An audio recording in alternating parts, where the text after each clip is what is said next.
François, merci de nous accueillir chez vous, ici dans vos bureaux. Alors, Christian, dites-moi, qui est pour vous François Benaïm?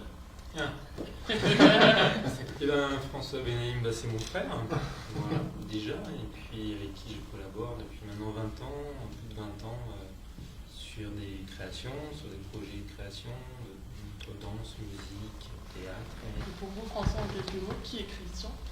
C'est le petit frère. Alors, en quelques mots, et pour les spectateurs qui nous regardent, quelle est votre définition de la danse contemporaine aujourd'hui? C'est bien vaste parce que la danse contemporaine recouvre vraiment plusieurs styles et genres de danse.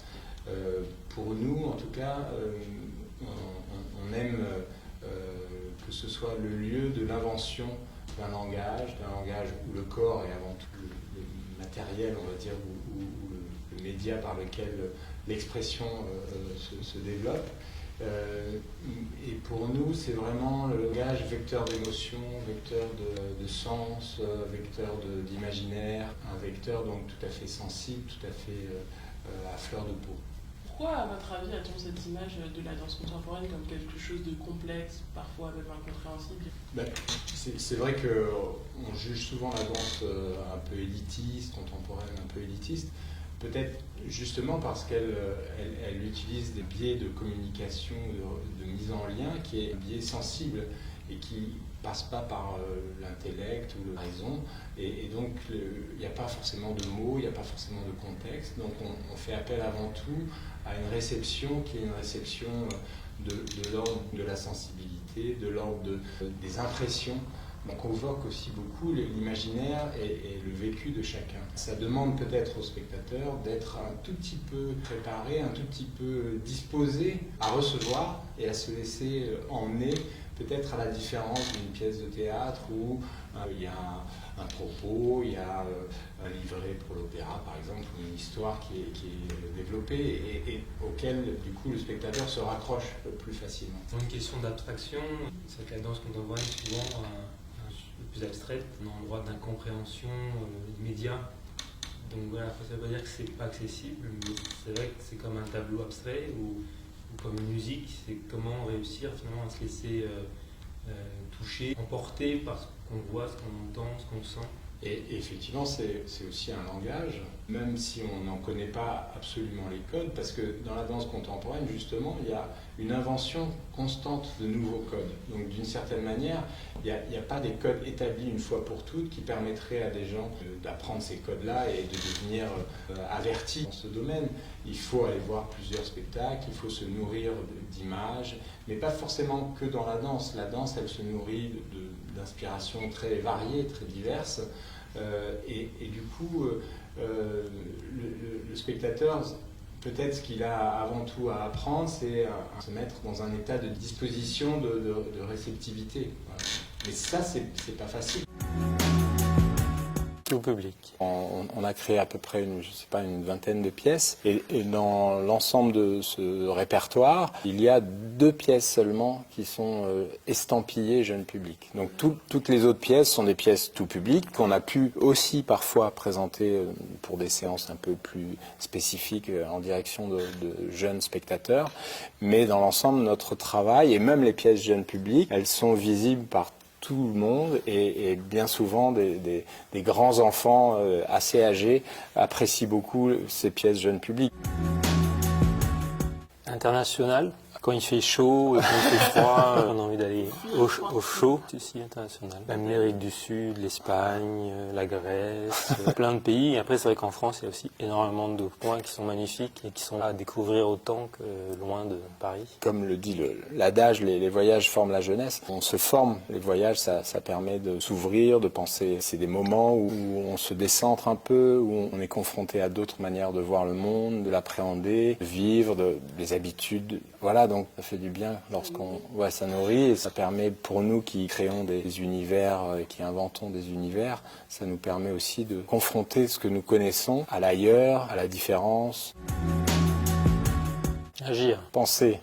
C'est des caractères. Moi, j'ai plutôt tendance à avancer, j'ai besoin d'action, j'ai besoin que les choses se fassent, concrétisent, et puis comme ça je laisse la pensée à François. Mais la pensée, c'est déjà l'action. La pensée, elle peut s'incarner. Penser, ça ne veut pas forcément dire qu'on s'assoit à une table et qu'on ne fait plus rien et qu'on est immobile.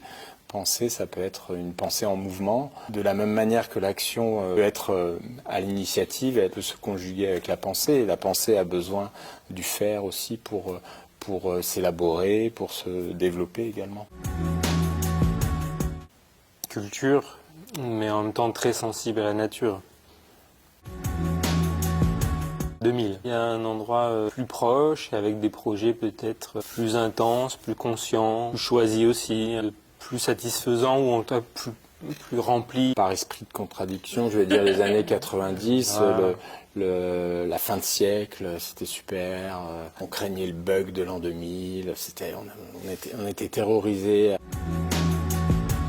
Souvent implicite, et en fait c'est assez rare qu'on parle d'un thème de manière frontale ou de manière directe, et que souvent on en parle de manière plus poétique, de manière plus abstraite, on fait des pas de côté pour arriver à ce thème-là. Et c'est vrai qu'on aime bien, autour d'une notion ou d'un thème, on aime bien broder, que l'écriture ou les pièces se développent de fil en aiguille. Le principe de la transformation et de la métamorphose est un élément vraiment important dans tout notre travail. Et c'est à la fois un thème en soi, c'est-à-dire que dans certaines pièces, on peut mettre véritablement en jeu cette question, et c'est aussi quelque chose qui définirait un mode d'écriture chorégraphique. Il va falloir que je lise le petit Robert. On n'est pas dans la fusion ou la confusion, même si parfois il y a des choses qui sont très similaires, ou des manières de penser qui sont vraiment communes. Le travail se fait beaucoup par complémentarité aussi. Donc je crois que plutôt symbiose, ce serait plus juste que osmose. Plutôt musique du monde. On peut écouter des choses très éclectiques, c'est-à-dire qu'on n'est pas fermé à un style de musique, on est assez curieux. On peut très bien effectivement écouter des airs d'opéra ou des grandes œuvres classiques, et puis s'intéresser à des choses soit d'une part plus contemporaines, très actuelles, je veux dire, la musique pop, ou bien des choses effectivement de musique du monde. Et comme on est curieux, on aime aller écouter des choses un peu singulières, des artistes qui cherchent aussi à sortir peut-être un peu des sillons un peu tout tracés de ce que l'on entend beaucoup. Voilà, donc, mais on écoute un peu de tout. Pier Stretchini, qui est un des musiciens qui nous parle, qui nous touche dans sa démarche, dans son rapport aussi au monde, et aux rencontres musicales qu'il fait. Il y a quelque chose de très, très fort et très, très humain. Internet, malheureusement. Pas malheureusement par rapport à la télé, mais beaucoup d'Internet. D'accord, donc souvent sur le smartphone. Oui, Christian, toujours. Qualité. On est plutôt dans la collaboration. C'est vrai que notre travail avec les interprètes, on les considère comme créateurs, et du coup on va souvent les questionner et leur faire aussi des propositions qui peuvent être très précises, très, très ciblées, auxquelles ils doivent s'adapter, auxquelles ils doivent trouver eux-mêmes des formes de réponse ou des formes d'approche. Donc en ce sens-là, on collabore beaucoup avec eux, et on ne se contente pas juste de leur dire d'exécuter tel ou tel mouvement, quand bien même ça ne réduirait pas du tout leur interprétation. Mais voilà, nous en tout cas on aime brasser et partager nos questionnements, nos recherches avec eux, même si bien sûr c'est nous qui imposons une ligne, qui donnons une direction, qui faisons des choix. On se nourrit d'une part de la singularité des interprètes et de leur capacité à s'approprier aussi les thématiques que l'on met en jeu. On ne peut pas choisir. On ne peut pas choisir puisqu'on travaille avec ces deux groupes d'artistes, d'autant plus qu'ils sont eux-mêmes très ouverts à des styles différents. Donc ils ne sont pas enfermés dans un endroit. On ne pourrait pas se dire, ah oui, si je choisis l'un, je vais me fermer à un certain univers musical. Non. Et c'est pour ça qu'on aime travailler avec ces artistes-là. Une chose qu'on n'a pas faite encore et qui nous ferait plaisir, c'est de les associer sur un projet. Une yourte. Vous la mettez où, la yourte? Ouais.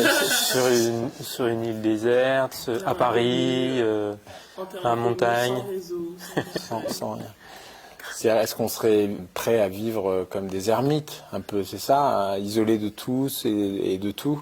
Pourquoi pas, de temps en temps, pas trop longtemps, quoi, mais des petites retraites, oui, avec plaisir. Après, la yourte, je sais pas, mais une petite cabane, oui.